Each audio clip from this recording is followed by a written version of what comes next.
Dropship.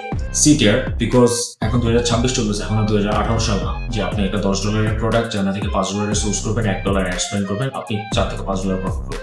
এই সুযোগটা আর নাই। এখন $10 একটা প্রোডাক্ট ড্রপশিপিং সেল করতে গেলে আপনার $7 থেকে $8 খরচ হয়ে যায় US Europe market. So it's totally different. Freelancing.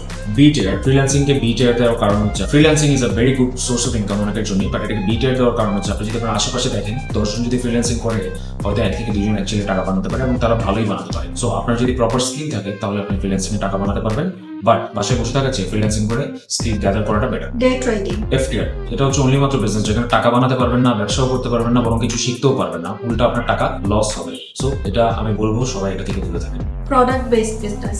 S টিয়ার মানে হচ্ছে সবথেকে হাইয়েস্ট টিয়ার। এটা দেওয়ার কারণ হচ্ছে আমি নিজেও প্রোডাক্ট বেস বিজনেস করি এবং আমি আশেপাশে যাদেরকে দেখতেছি প্রোডাক্ট বেস বিজনেস যারা করছে যারা মোরলেস প্রফিটেবল। আপনি যদি চিন্তা করে দেখেন আপনার বাসার আশেপাশে প্রত্যেকটা আইটেমই হচ্ছে একটা না একটা প্রোডাক্ট আপনার বাসায় আসছে, মানে এটা কোথাও থেকে বেচা কেনা হয়েই কিন্তু আপনার রুম পর্যন্ত আসছে।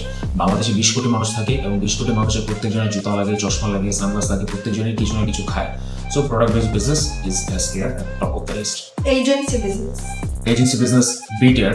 বি টিয়ার দেওয়ার কারণ হচ্ছে এজেন্সি বিজনেসে you can make a lot of money, but problem হচ্ছে এজেন্সি বিজনেসে কিন্তু এন্ট্রি ব্যারিয়ার একদম কম, যেহেতু কোনো ইনভেস্টমেন্ট লাগে না, যে কেউ এটা স্টার্ট করে দিতে পারে। এই কারণে এটা ভালো দিক হলেও এটাও কিন্তু একটা খারাপ দিক, এটা ওভার ক্রাউডেড হয়ে যায়, যে কেউ যেহেতু স্টার্ট করতে পারে। আপনি যদি ক্রাউড থেকে নিজেকে সেপারেট করতে পারেন then you can make a lot of money.